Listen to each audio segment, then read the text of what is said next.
I'm going live. All right, go ahead. Um, What's going on, family? It's your boy C-Mo to C Mitchell checking in with the Falcons Bird Bath. Another weekly live watch along party.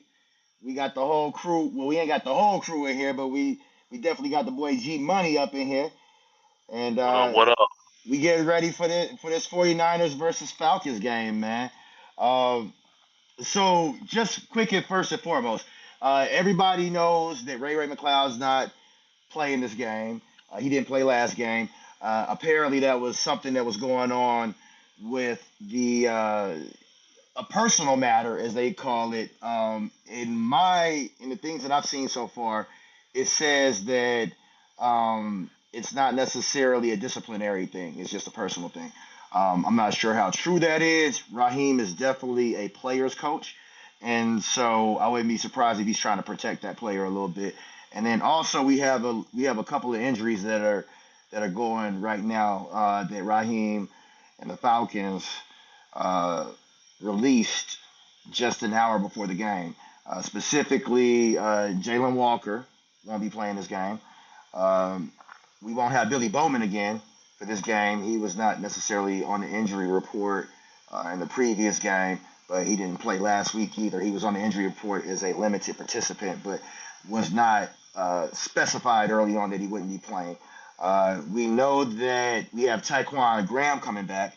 We're going to definitely be missing him. We've been missing him a little bit, but we've been getting along great without him. I think this defense is going to definitely step up and do a lot more now that we have Taekwon Graham, and it's just going to keep some of those guys fresher. I think that Zach Harrison, excuse me, is probably going to have to play a larger role for us this game with us having Jalen Walker out, and we're going to need James Pierce Jr. to play a larger, more significant role. We're going to need Ebiketie to really step it up a lot more.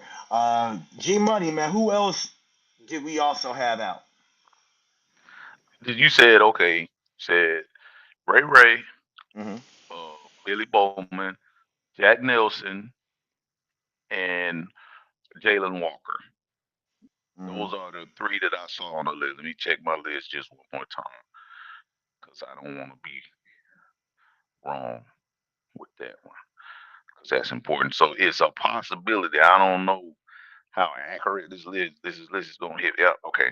Jalen Walker, Billy Bowman, Ray And I'm McLeod, going, yeah, and yeah. and, Ca- and Lakel London is the last one. Raquel Lakel London London. is still out, of course. And if you guys are looking right here at our ticker at the bottom, of course, Clark Phillips is on the IR. He took Taquan Graham's place. Uh, and you got to excuse the glitch that we got going on. We were working on that, but I'm not. I'm just gonna address it. I got a little glitch with my video going on, but we didn't want to miss the game, so just bear with us a little bit. We kind of dealing with the technical difficulties of OBS, but we're gonna bring you the fire still. Of course, Jake Matthews is out. We won't have Felipe Franks. Well, no, we have Felipe Franks.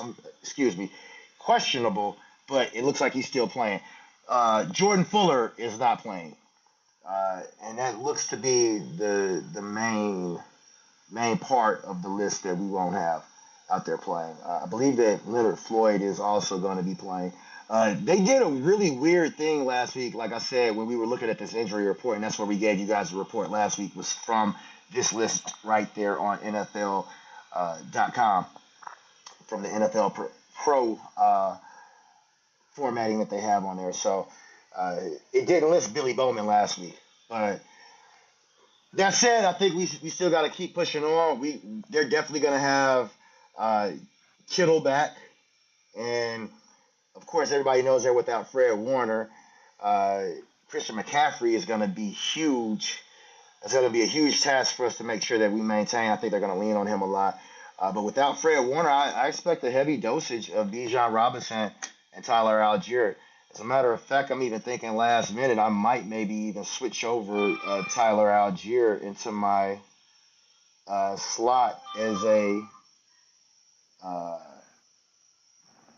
as a as a flex option as a starter specifically. But I definitely expect a huge dosage of Bijan Robinson and Tyler Algier. Uh, I don't think they have the guys to really cover Kyle Pitts. It's a mixed bag with that. It's a toss up.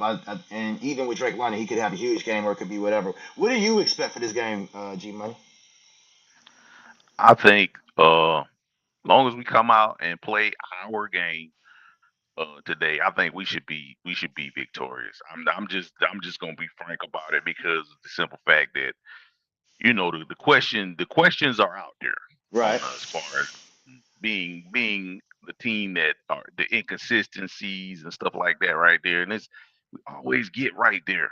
We always at the epitome of where we need to be at, but we never ever, complete uh complete that cycle of pushing forward. And I think this is where we plant our flag tonight. And it has to be done. And this is a good time to do it. To be honest with you, the San Francisco 49ers really are limping into this game. And there's no need to lying about it. You got to be honest about it with with the situation that they're in. They're not a healthy football team. Hmm. So we should benefit from that. We should take full advantage of it and everything. So here we are. We got to come out here and play our type of football. We should be able to set the tempo with that. Matchup wise, we're in a better situation than them. Okay, we opted to take the ball out first, so that's that. So Yeah, I'm feeling optimistic. I'm definitely feeling optimistic. On paper, we are the better team. This This is is one one of of those those games games where where, even even with with the the Falcons Falcons historically, historically, we're we're going going along, along, we're we're pushing pushing along, along, and and sometimes sometimes you you can't can't stack stack up up three or three or four four back-to-back back-to-back wins wins or or two two back-to-back back-to-back wins wins against against teams that teams are that are expected expected to to beat beat us. us. Even Even going going into into this this game, game, even though even though ex- even though even we though we have a have a better better team, team, and and again, again, that's in that's in our our opinion, opinion, we're we're dogs dogs against against San San On Francisco. Francisco paper, yeah, I mean it's opinion, but it's on paper. It's on on paper. paper. And And I I think think that that some of some of that that is is that that we we have have never never had had one one of of those those necessarily necessarily marquee marquee premier premier coaches. coaches.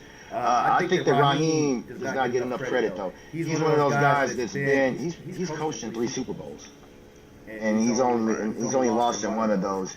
He's He's only only been been on the on the losing losing end end of of only only one one of of those. those. Of Of course, with course, the with the Falcons. Falcons. Right. They They already already started started off with off with Bijan Bijan Robinson, of Robinson, of course, course, early early on. on. We We got a got a 5 yard 5 yard run, run, and and you you know, know I I really really love love what what we we got got Penix Penix on the on the move move right right here. here. Let's Let's see see what what he he does. does. He's He's going going deep. deep. And I And I don't don't know know if if if I'm I'm ahead of ahead of you, you, G, G, or or everybody everybody out out there. I there. think we on the same page for a change because he did when you were saying that he was throwing the ball and he threw it to pitch down there, but he kind of threw it out of bounds. Uh, it just took a long time for him to come open. Their interior line is really pushing. I'm trying to see who that was. That was Wilkinson. He got pushed back pretty good there, but their interior line is going to be up. Jake Matthews is out there. So we were concerned about that. So okay, that injury report that we had might actually be good. The injury report that they put Right. out might actually be a good one. All right, good catch, Bijan. Was that a first down? Ooh.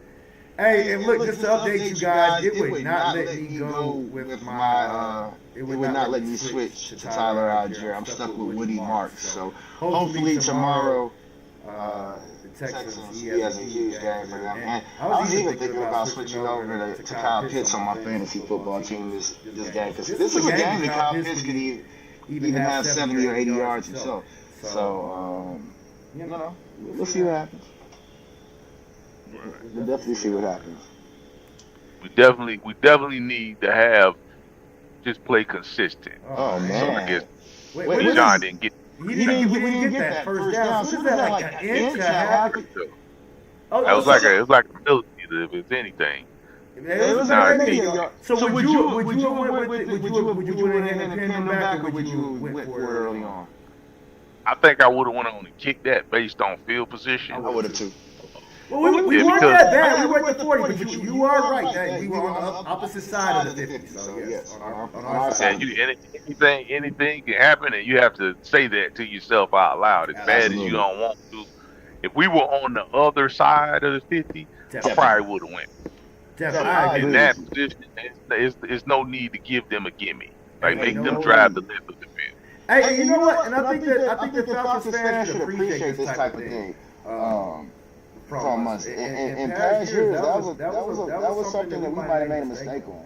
Oh my goodness, we come out. Okay, I'm sorry. Go ahead, bro. They came out with a sack. So yeah, I see it. And of course they did. They started with look, Zach boy. That's your boy. That's your boy, Zach Harris. I can't tell you enough, man. They was talking all this smack about. Root got there too. That's that Root. Yeah, that's Root. Root got there. Root is Zach Harris. So I read a stat the other day how Root Roro is graded as one of the best pass rushers in the league as an interior lineman. Absolutely. And in my previous video, in case you guys didn't get a chance to check it out, it dropped a little bit late this week. I've been on the show doing some audio visual as the greatest tech in the world, AV tech in the world out here in Atlanta, but had not had a chance to really get it out as quick. But hold on, let's see where they at with it. Hey, kid Christian McCaffrey got like 7 yards on the run, so it's like 3rd and 5 now. Got a little dunk pass to look like Weiss-Check. No. Is that Weiss-Check? No, you check. That was McCaffrey. Check down McCaffrey. And he got ran down by Devon Diablo. A little up and out. I forgot where I left off a little bit. Devine could have kind of hit him. If Devine could have hit him in the hole a little bit, because it was still within that 5-yard parameter when you could. That's still good. We stopped it for a short game. But real quick before I forget, I forgot again. Let me think what you was talking about, bro. On the previous video, talking about the keys to victory and the 3 sets of 3. I was telling you guys how there's a lot of people that talk about how Zach Harris and when I talk about Brandon Douglas and them having outproducing Jalen Carter. A lot of people talk about how they're double team or triple team. Every team has double or triple teams. Zach Harris is getting double team. Rook is getting double team. Mike is getting double team. Offenses have 5 to 4 it's kind of just by default. You're gonna rush 4. They got 5 to block. If you bring 5, they'll hold a guy in. If they think you're blitzing, they're gonna go more of a max protect look. So that being said, we still are as productive and more productive, maybe even more productive than Philly is on the sack front. And our defense is better than them this year. So really love it. Right. Man, so now their game plan, he's booting up. They trying to run straight at us. So that is David. Okay, he's gonna throw the ball this time. Big pass. All right. I see some of the stuff we need to clean up.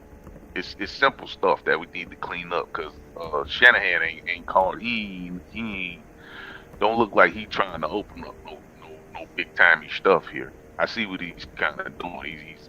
He's gashing you with the runs, and then he's looking for those dink passes to get to keep you honest. So they're pushing us on this side. Right. And the funny thing is we do have the guys that can guard some of these guys. But I mean, if you got 5 yards downfield, it is what it is. And as you see right there, we got too much speed for them to try us on that. Yeah, that was a smart play right there. Those cheap screens, we cover those.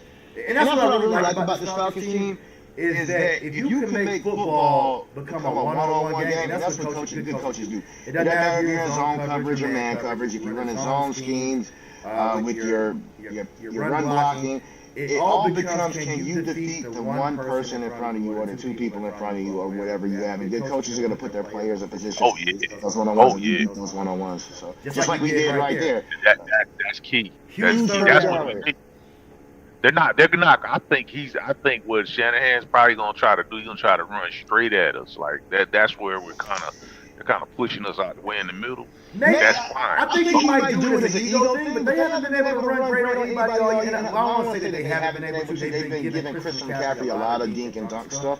That's been a lot of his touches as well too, because they were down with a lot of. So we will see. I think the teams do want to still test us right up the middle. They want to see if they can do something. But we've been pretty good against the run this year too. Okay, big third down. He almost threw a pick. Hey, look, we stopped him right there, man. That's been the biggest stat that I like about us this year. Is we've been really good on third down. Buffalo, we held them to 2 of 7 or 2 of 9, I believe. On third downs, we've been excellent on third down. That was one of the biggest problems for us last year. And you see that Caden Ellis was almost about to get there. Right. It's crazy. He hit him as he was throwing, but when it hit, it was just kind of like a wrap. I think they tried to flop to try to get. Right. Just let him know you're there. Just let him know you're there. Give him let him know you want to be uncomfortable. Right. Let him know. Get him on. So right now, so far, I'm liking what I'm seeing. To be honest with you, it's just I think we need to clean it up. As far as getting, I know they flushed him out of the pocket. We got to get clean in the middle because Wilkins got pushed back into the middle. This is just one series we're going by, but Wilkins got pushed back into the backfield on that one play that flushed Penix out to, I guess that would be my left, and he tried to throw it down there to Kyle Pitts.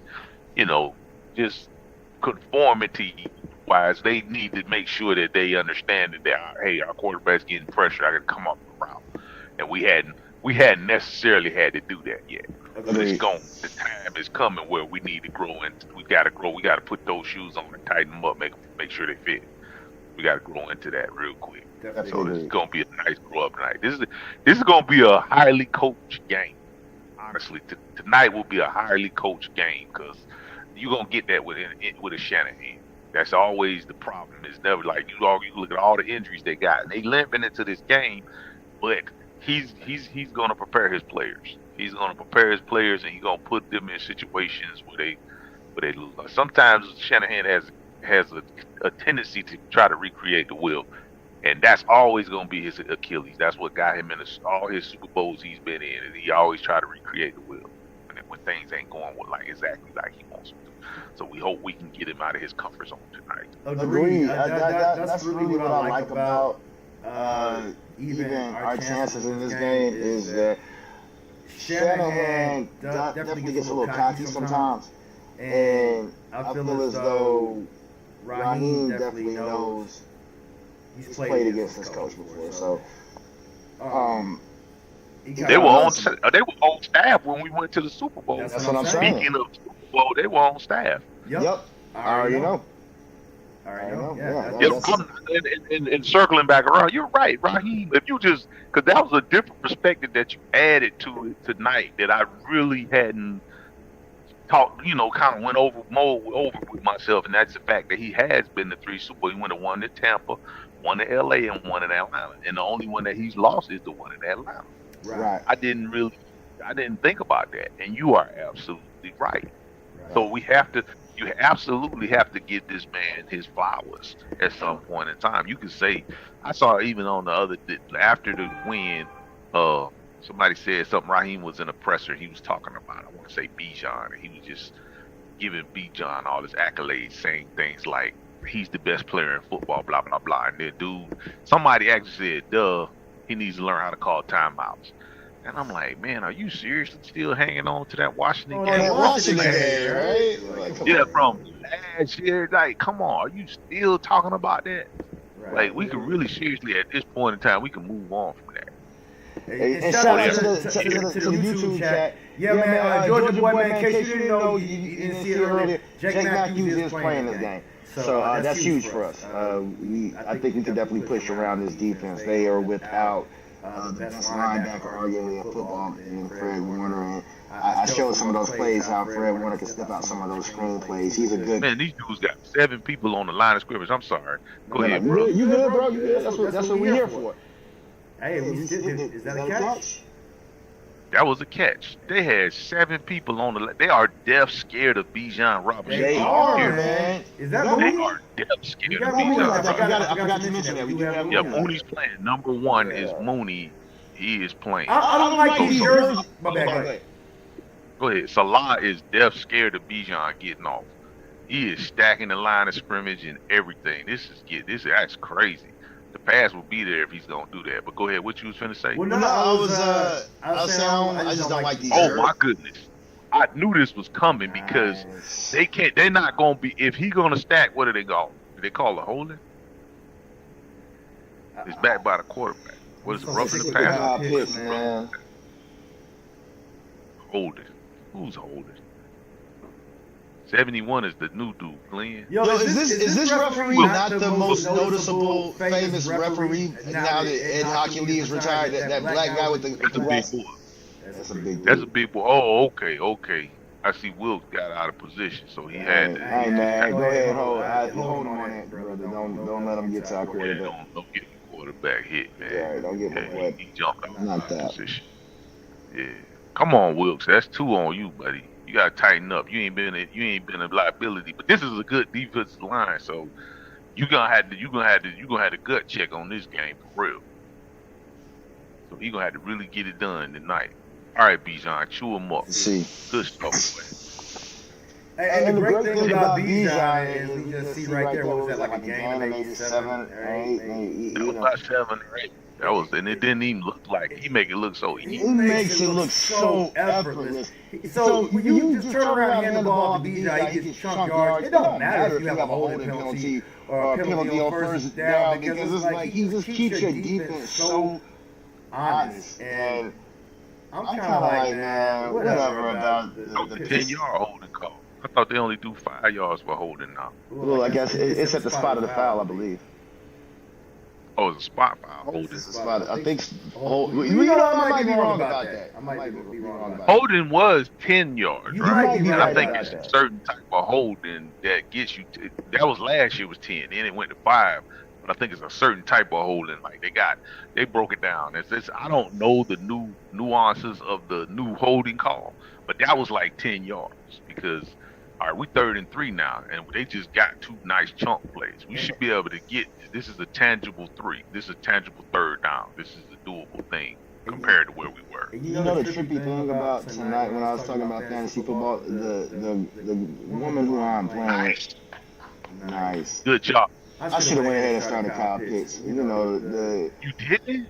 It's and people saying like you say, I'm with you. You always say this, bro, and I have to totally agree with you. You say just because stuff don't show up on the stat sheets, does not mean they not playing. Kyle Pitts is playing some great football. Kyle Pitts is playing great football. And so that, like even though I'm the #1 fan of Kyle Pitts, like it's fantasy football is all about numbers. This is why I tell people statistics don't matter, because you can have great numbers and play the ugly game. You can play the great game and have ugly numbers. First, I had a lot going on anyway, just trying to keep up with everything, bring the great people. Another episode of the Birdman, but I thought this was a game where we might see 35 touches between the two running backs as far as rushing attempts, so 30 to 35 rushing attempts. So you do that, Kyle Pitts may not have a lot to go, and if they key on him, it's even worse for the stats wise. So I'm a little bit scared. Plus, I got Sam Laporta as my tight end. So it was going to be Kyle Pitts in the flex. That was beautiful. Oh, he slipped. If he wouldn't have slipped, oh my goodness, he would have grind y'all. And so another they're going to blow these boys to sleep. I don't think they're going to be able to run with us all night. I'm going out on Bijan just got that nice first down. Like, man, his change of pace, his change of direction is so crazy, man. Right. His change of direction. If you ever been a defender, I knew a guy like that. His name was Travis Portier, and this man, I swear, he just like Bijan, but Travis was nowhere near as big as Bijan, right? Mm-hmm. Travis could stop on a dime and change direction. I'm talking about to the point where you was like going for him. If you going for him, you would have literally. And I know people that never played before, but let me tell you something. When people actually cut in front of you like that, and you try to change direction like that, and it's not just like your natural function, you could tear up a ligament, a knee, your ankle. You could seriously roll some stuff really, really bad. So when he be doing that to those people, it might look, because he make it just look so effortless. Let me tell you, somebody, but if somebody really do that in front of you, nah, it's none of what you did. It's like literally you actually have to, you're running this way, then all of a sudden you have to turn and go this way, right. And he give you like that. He doesn't just give you a juke. He actually moves. He's going this way, and he actually moves and starts going that way. So you actually have to, and then you're out of position to even make a tackle. And then he's a big body. So it's all just problems.